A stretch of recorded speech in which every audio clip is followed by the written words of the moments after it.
Assalamualaikum warahmatullahi wabarakatuh. Perkenalkan, saya Karoma dengan NPM akhir 294 akan membuka presentasi. Kami dari kelompok 2 akan mempresentasikan tentang efek dilutif dan laba bersahabat. Selamat menonton. Baik, untuk anggota kelompok ada Husnul Khatimah dengan NPM akhir 80. Kemudian ada Talita Aurel Agatha dengan NPM akhir 289. Kemudian ada Hani Gita Amalia dengan NPM akhir 290. Kemudian ada Salsabila Aska Azahra dengan NPM akhir 292. Kemudian ada saya sendiri dengan NPM akhir 209.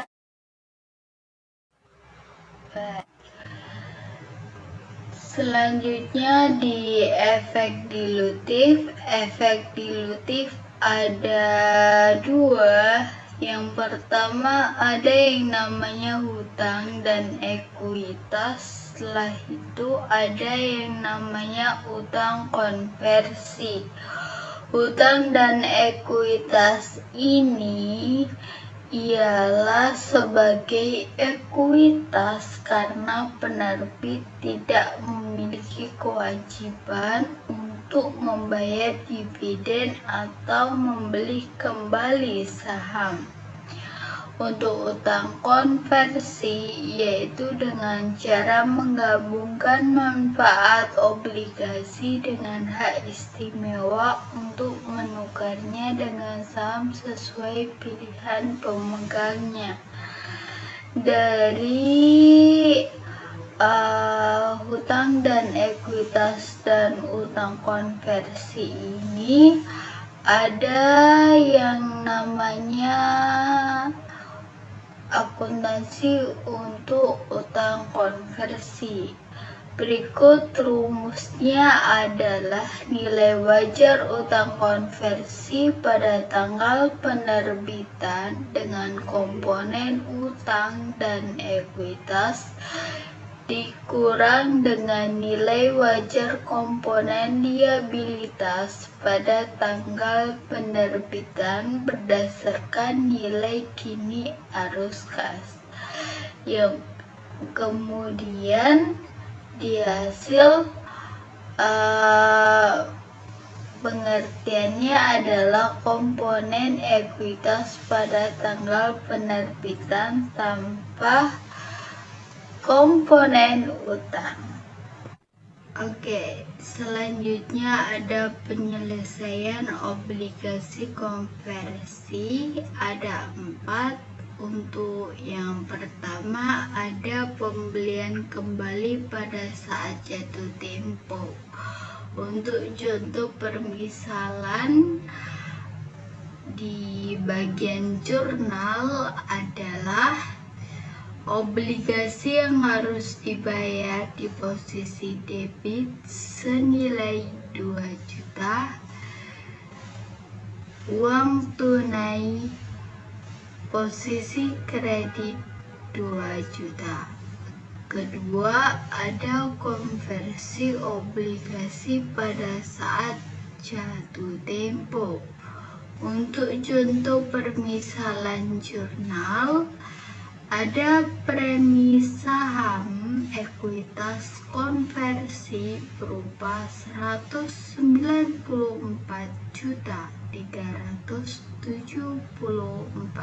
orang.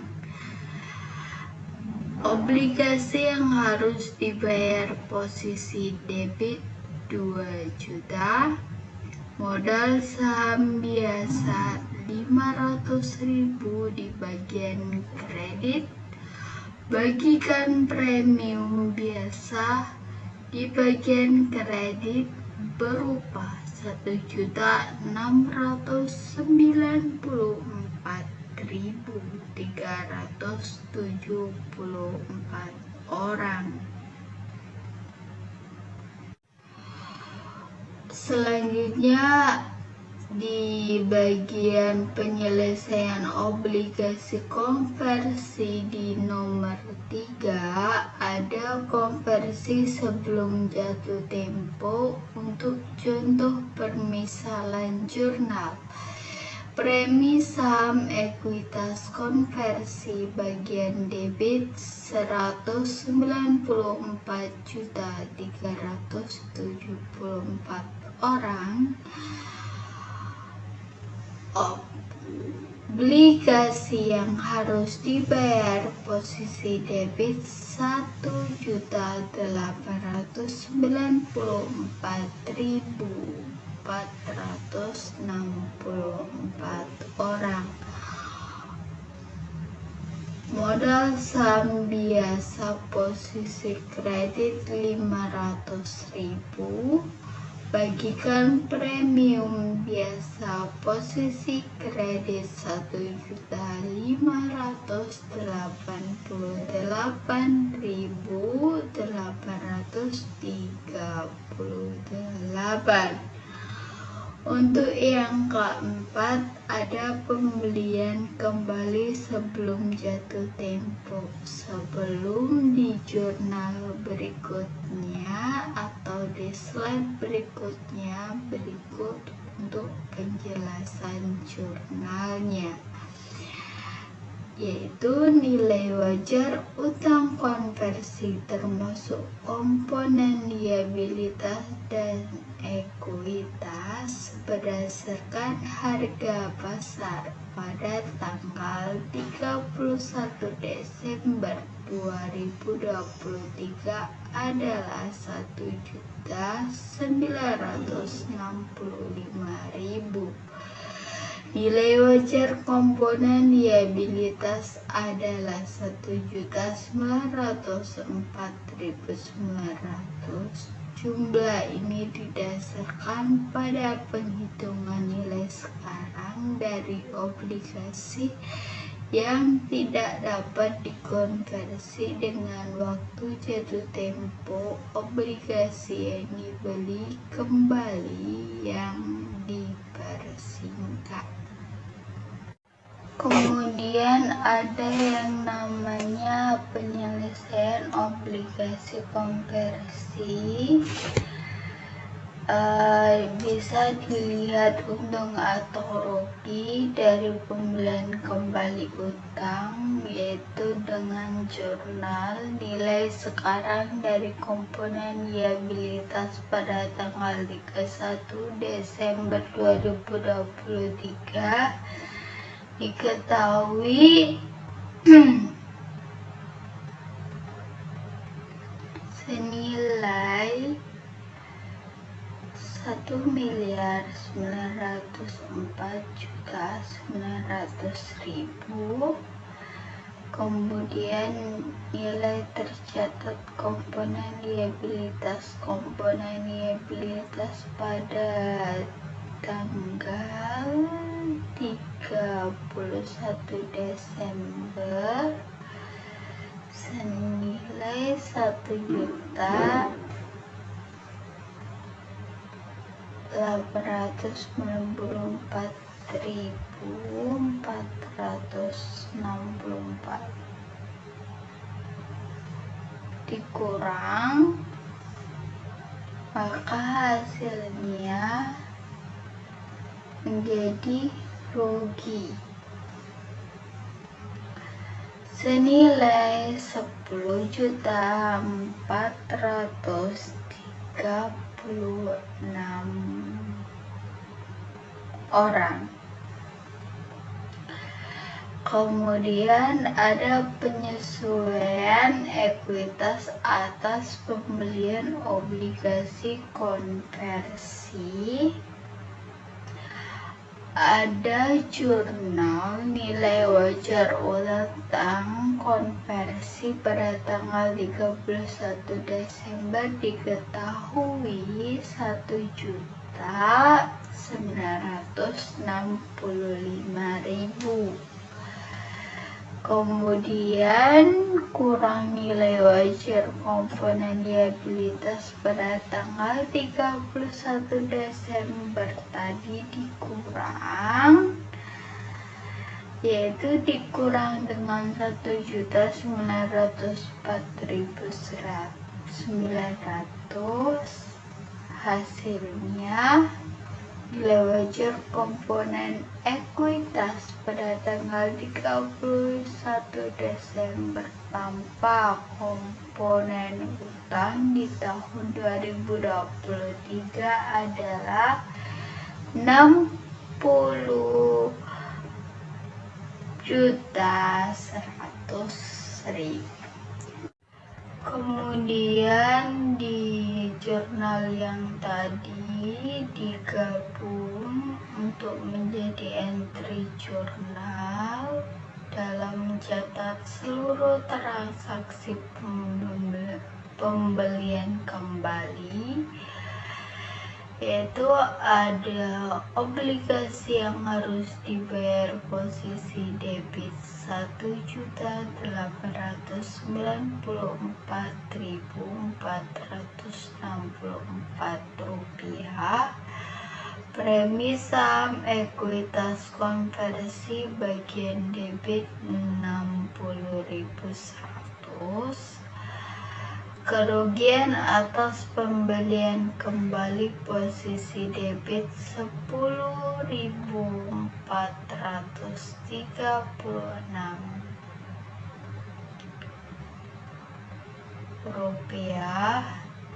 uang tunai posisi kredit Rp1.965.000. Selanjutnya saya akan menjelaskan laba dasar per saham. Laba per saham atau earning per share menunjukkan pendapatan yang diperoleh setiap saham biasa dari perusahaan. Cara menghitung laba dasar per saham yaitu dengan membagi laba bersih dengan jumlah rata-rata tertimbang saham biasa yang beredar. Selanjutnya, laba per saham struktur modal sederhana. Laba per saham dasar dihitung untuk struktur modal sederhana, di mana perusahaan hanya memiliki saham biasa tanpa sekuritas lain yang dapat mencairkan earning per share. Dalam kasus ini, earning per share dasar diperoleh dengan membagi laba bersih setelah mengurangi dividen saham preferen dengan rata-rata tertimbang saham biasa yang beredar. Jika perusahaan memiliki struktur modal yang kompleks, di mana ada sekuritas potensial yang dapat mencairkan earning per share, maka perusahaan juga harus melaporkan earning per share yang dicairkan. Berikut merupakan rumus untuk menghitung laba per saham, yaitu laba per saham sama dengan laba bersih dikurangi dividen preferensi dibagi rata-rata tertimbang saham biasa yang beredar. Selanjutnya, laba per saham yang dicairkan. Laba per saham dasar tidak mempertimbangkan dampak sekuritas dilutif seperti obligasi konversi yang dapat mengurangi laba per saham. Earning per share yang dianjurkan menghitung potensi dilusi ini memberikan gambaran kasus terburuk bagi investor. Dalam menghitung earning per share yang dicairkan digunakan metode jika dikonversi yang mengasumsikan sekuritas konversi diubah menjadi saham pada awal periode sehingga meningkatkan jumlah saham yang beredar dan menghapus menghapus beban bunga terkait. Jika sekuritas tersebut justru meningkatkan earning per share antidilutif, perusahaan hanya melaporkan earning per share dasar. Selanjutnya yaitu metode saham treasury. Metode saham treasury digunakan untuk menghitung earning per share yang dicairkan. Dalam metode ini diasumsikan semua opsi atau waran saham dilaksanakan dan hasilnya digunakan untuk membeli kembali saham di pasar dengan harga rata-rata. Selisih antara saham yang diterbitkan dan yang dibeli kembali dihitung sebagai tambahan saham yang beredar, yang kemudian digunakan untuk menghitung earning per share yang dicairkan. Metode ini menunjukkan potensi dampak dilusi dari sekuritas tersebut pada earning per share. Selanjutnya yaitu waran saham. Jadi waran saham yaitu surat perintah atau waran merupakan sertifikat yang memberi pemegangnya hak untuk membeli saham pada harga tertentu dalam jangka waktu tertentu juga. Nah, waran ini mirip dengan hak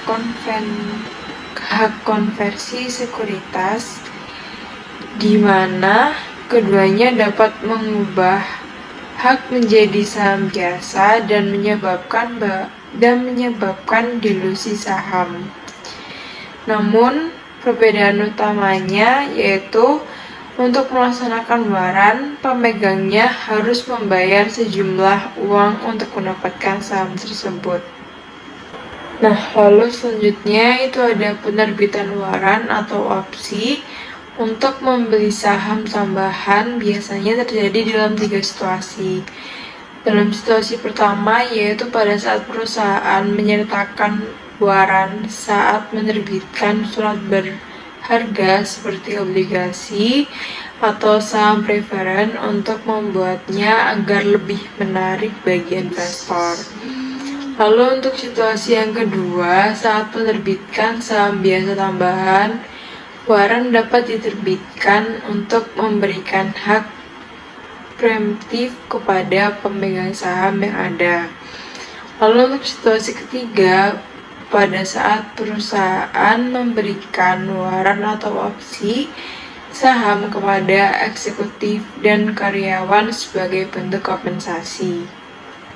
Lalu selanjutnya yaitu waran saham yang diterbitkan bersama sekuritas lain adalah opsi jangka panjang untuk membeli saham biasa dengan harga tetap dengan masa berlaku umumnya 5 hingga 10 tahun atau bahkan bisa bersifat abadi atau selamanya. Waran ini bisa diperdagangkan secara terpisah dari saham biasa atau bisa juga diterbitkan sebagai bagian yang tidak dapat dipisahkan dari utang. Dalam akuntansi, utang yang diterbitkan dengan waran dianggap sebagai instrumen majemuk. Nah, selanjutnya terdapat ilustrasi atau contoh soalnya. Pada suatu waktu, Siemens AG atau DEO menerbitkan obligasi dengan waran selama 5 tahun yang dapat dipisahkan.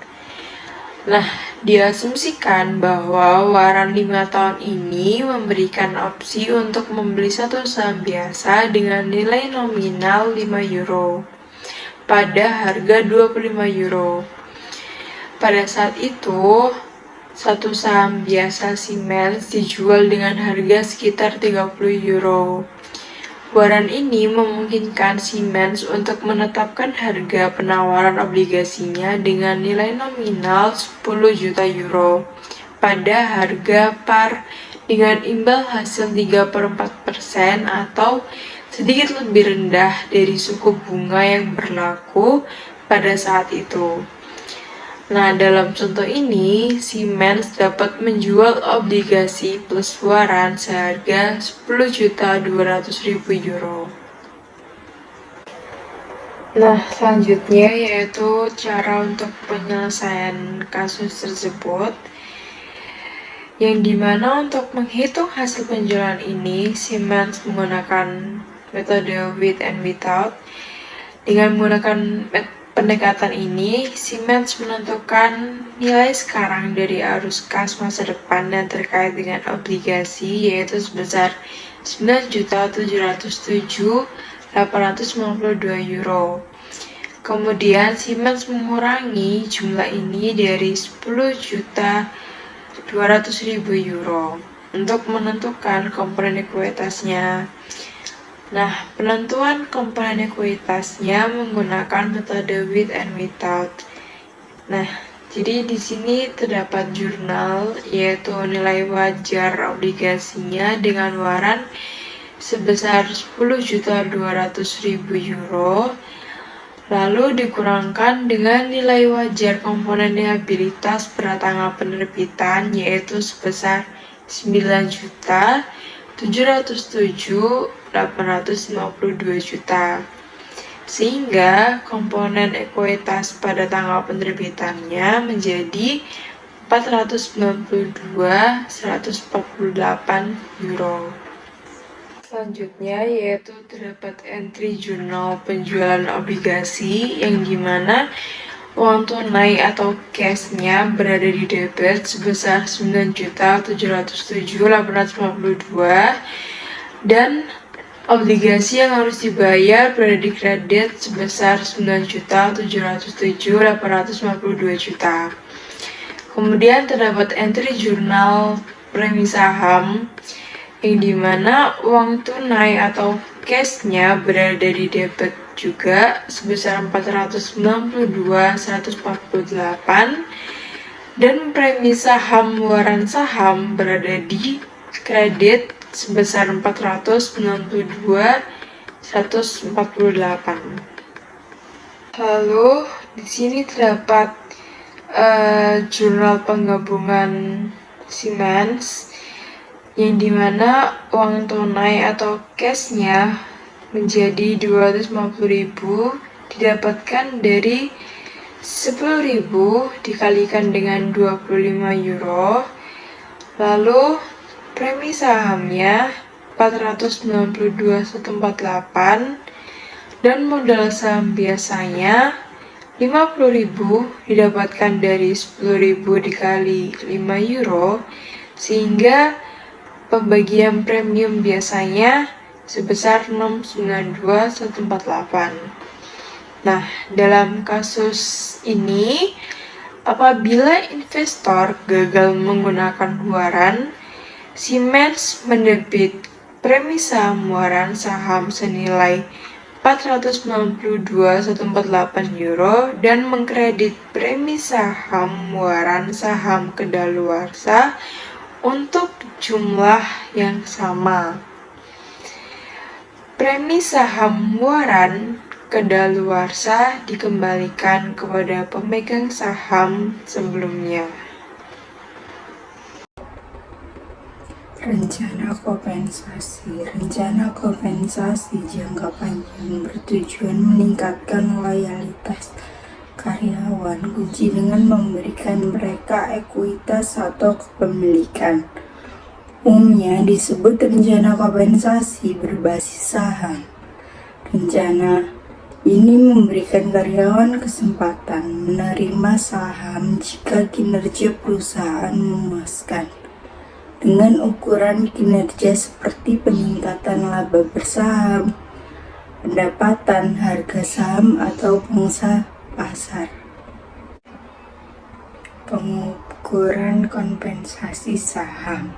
Contohnya, sebagai karyawan handal, Anda menerima opsi untuk membeli 10.000 saham dengan harga $20 per saham, berlaku selama 10 tahun. Awalnya, opsi ini dianggap tidak bernilai karena harga pasar sama dengan harga pelaksanaan. Namun, jika harga saham naik menjadi $30, Anda bisa meraih keuntungan $100.000.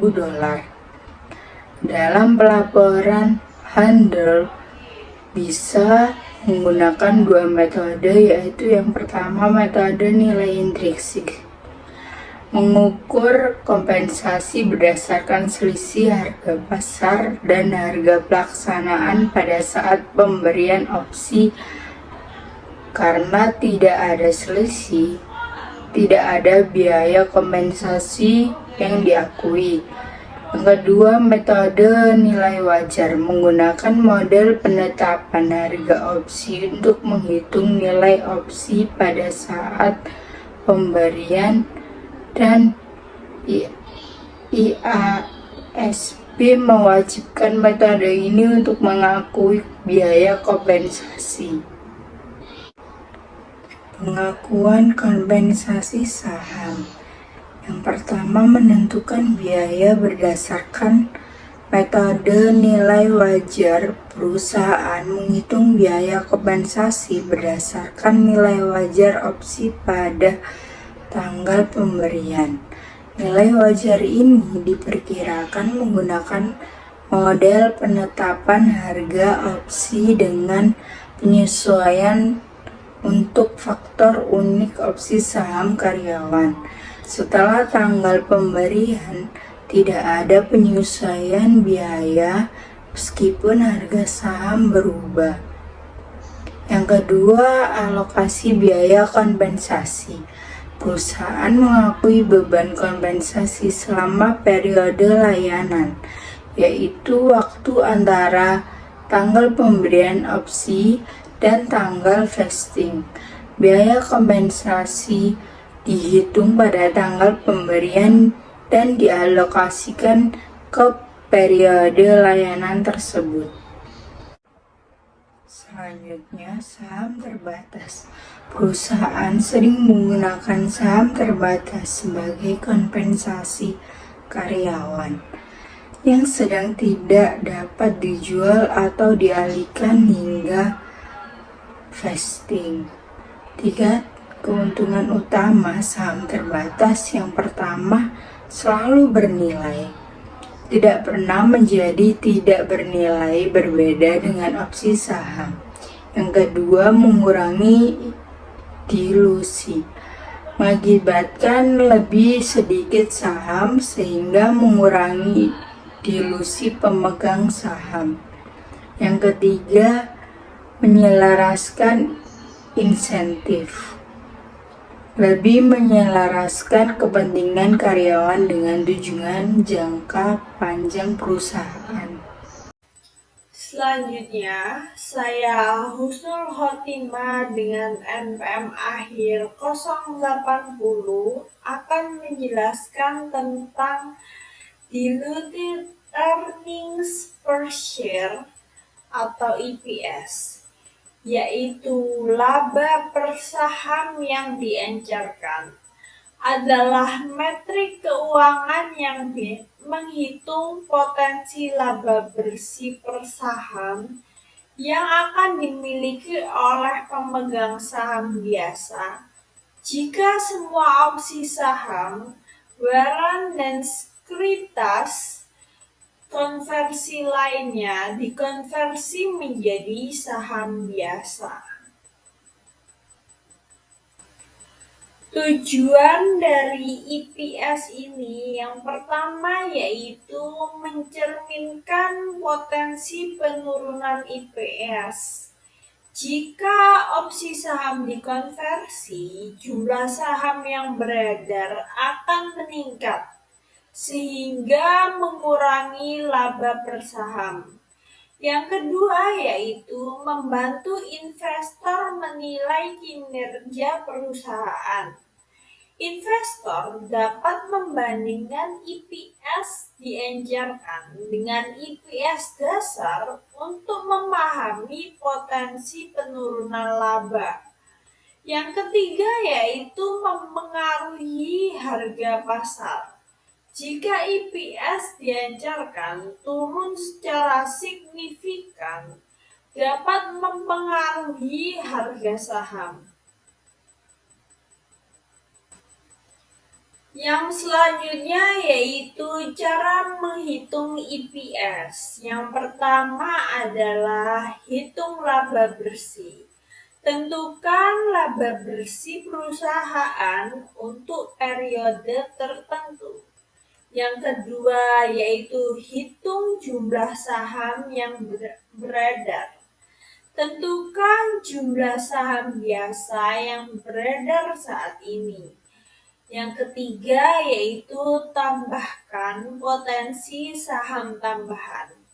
Pertimbangkan opsi saham, warrant, dan sekuritas konversi lainnya yang dapat dikonversi menjadi saham biasa. Yang keempat yaitu menghitung EPS dianjurkan. Bagikan laba bersih dengan jumlah saham yang beredar setelah penambahan potensi saham.